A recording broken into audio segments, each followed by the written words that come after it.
The outside agitator trope has a long genealogy of trying to imply that any organic protest movement that occurs or any organic organizing that occurs either across class lines or within an oppressed subgroup in the United States is actually not being motivated by widespread discontent or widespread mass distribution of maldistribution of resources, but instead is being like organized by some sort of shadowy outside, usually un-American figure. You see this like in posters that the Ku Klux Klan used to say about like Black people are being organized by communists. More recently, it's been part of a larger anti-Semitic trope about like Jewish people like organizing Blacks in America or like immigrants in America to upset democracy or like to destroy the Western civilization. And now the more modern incarnation is that the BLM protests and these student protests are just being, you know, outside from where? Where would they be coming from? Like, how can Ted Cruz can answer that question. I didn't honestly anticipate going to this clip here, Brandon, but it fits very neatly into what you're saying. How can we make the protests that are happening organically on college campuses about some outside funder that is contributing to it? And can we do anti-Semitism as we accuse others of being anti-Semitic? I give you Ted Cruz, who's more interested these days in podcasting than he is in actually being a senator. Senator, there is money that we now know that is behind a lot of these protests. There is a lot of similarities. The tents match at many of these college campuses, which is hysterical. The chants and it match. shows they're not even hiding it. Yeah, they're not. I mean, this is organized. This is deliberate, and there's real money behind it. And if you look at it, in many instances, so copycat tents have been seen at Harvard, at Yale, at Berkeley, at Ohio State, at Emory, and they're organized by branches of the Students for Justice in Palestine, SJP, funded by George Soros. Now, how much does that mean? Well, at 3 colleges, the protesters are being encouraged by paid radicals, and we now actually can follow the money. We have some specificity. Just pause. We don't have to cut. Bill Ackman, a billionaire, and Jerry Seinfeld's wife, is it, bankrolling these as very rich people, just to say to the extent it's artificial, it's on the Zionist side. Right. Radicals, and we now actually can follow the money. We have some specificity. Those paid radicals are called, quote, fellows of a Soros-funded group called the U.S. Campaign for Palestinian Rights, USCPR.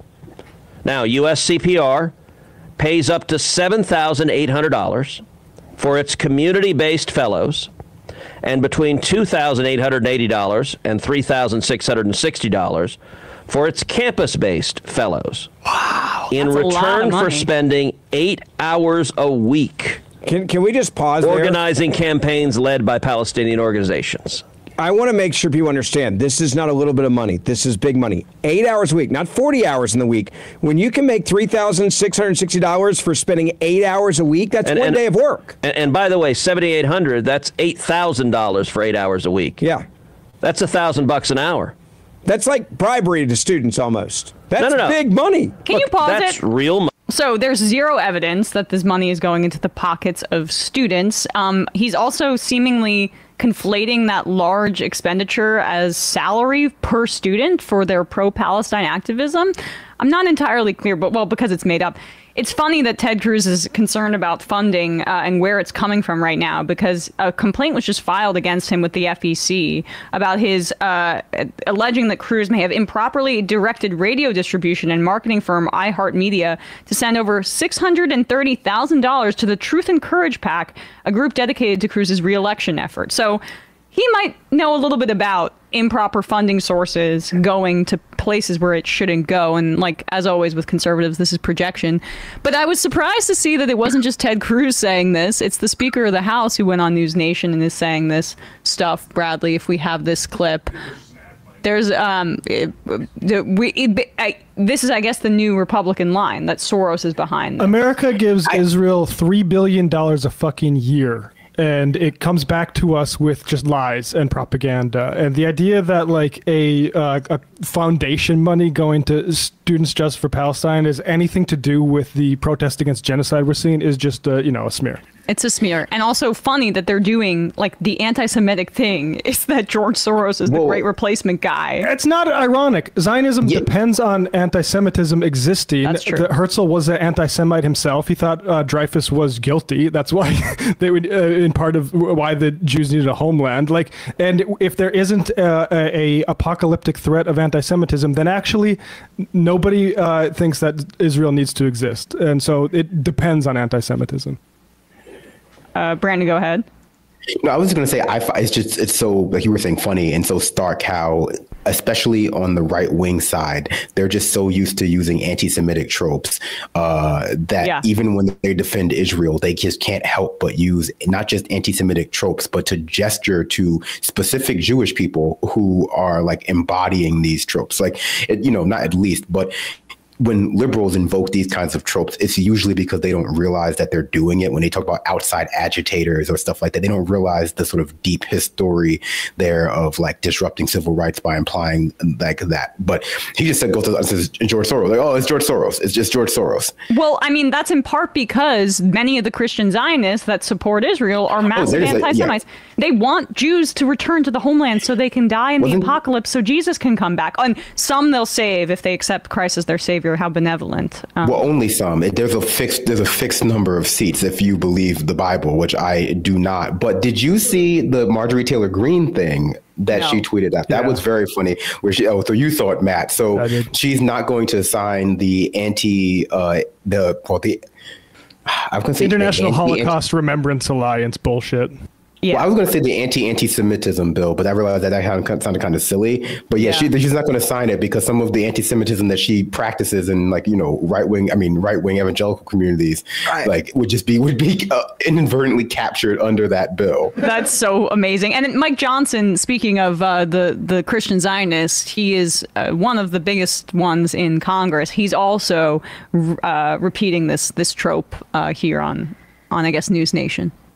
Speaker, thanks for being with us here on the Hill. Happy to be with you. Appreciate the time. So you say that you could go after the funding sources out of these universities if they don't essentially get their act together quickly. So let's tick through some of the things that Congress could do. Maybe tax the endowments, pull federal funding for grants, maybe go after student loans. What is realistically right now on the table for Congress as you see it?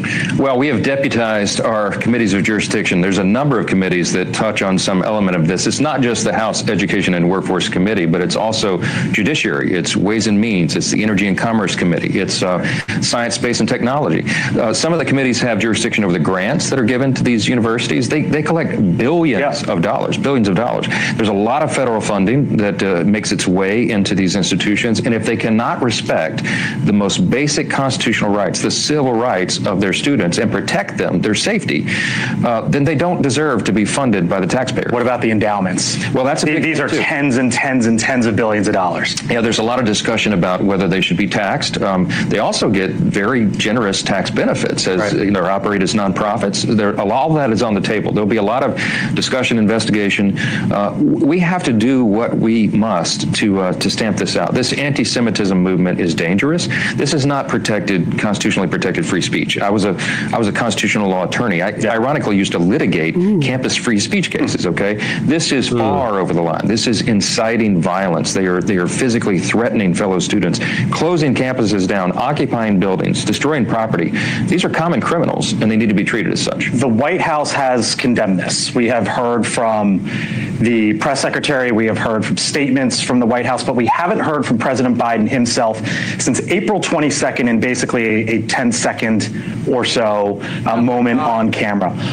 Why do you think the president has been close to silence on this issue, at least in front, as it relates to getting in front of the camera, making a statement, and just sort of laying out where he stands? The silence is deafening. Right, the president needs to speak. The Soros part really quick. That's towards the end. Sorry about that. I will just say I think it's also striking how little Americans understand about, organizing, about protests, about like movements and activism, that the idea that you might have the same tent is some sort of like a gotcha, when I'm sure like they just passed around, like whoever was organizing just passed around like a pamphlet or like a list. Yes. It was like, hey, here's the cheapest tent at Dick's Sporting Good. Just go grab it. It costs like $15 because maybe they're buying them in bulk. Exactly. They said one person, maybe everyone's not going individual to REI. Maybe they're saying, hey, go and pick up like 20 of them. Right. All right. Here's the part that I was referencing. Sorry about that. Hamas is a foreign terrorist organization. We saw the Intifada flag that was flown at that university building at Columbia University. Should the FBI step in and investigate here? I think it's a dangerous situation. Hamas openly endorsed the protest at Columbia University. They literally did that an hour before we spoke there last Wednesday. We had a press event, and I met with the president of the university, President Shafiq, in her own conference room, and I told her with four of my colleagues from the House, she needed to resign if she could not get control of the situation. What's happened at the campus, the escalation, the violence, the necessity of the NYPD coming in to break it all up, never had to happen. We need administrators to step up, university officials to step up and do their job. The most basic function that they have is the safety and security of their students. Too far at this point for the FBI to look into this, or not necessarily? No, I wouldn't say. I think the FBI needs to be all over this. I think they need to look at the root causes and find out if some of this was funded by, I don't know, George Soros or overseas entities. There's a sort of a common theme and a common strategy that seems to be pursued on many of these campuses. I noticed myself, and many of us did, while we were on site at Columbia University, the tents at their little encampment there, many of them matched. They were same color, make, and model. Did somebody purchase that and send it in? It looks pretty orchestrated to me. You know why they'd rather talk about the tents is because when you actually say that anti-Jewish hate is happening, you can't substantiate that. I grant that is probably fairly troubling for a young person who was brought up in a Zionist household, who was propagandized to believe that any criticism of Israel is setting this table for the next Shoah, to be exposed to anti-Zionist protests.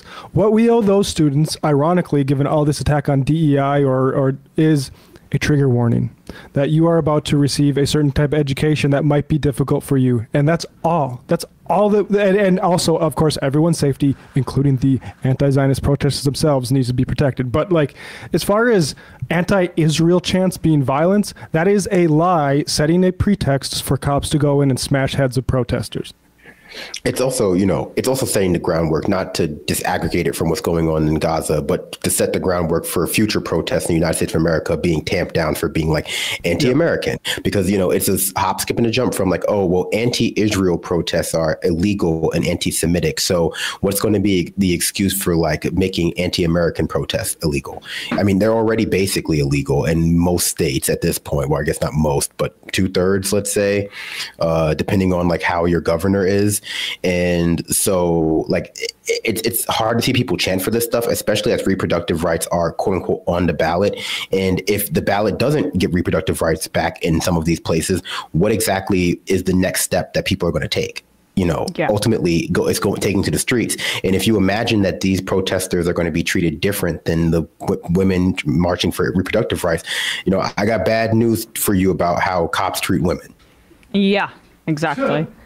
Hey, folks, don't forget to hit the subscribe button and check out our daily show. We do it every day at 12 p.m. Eastern for about 2.5 hours. We even take phone calls. You should check that out.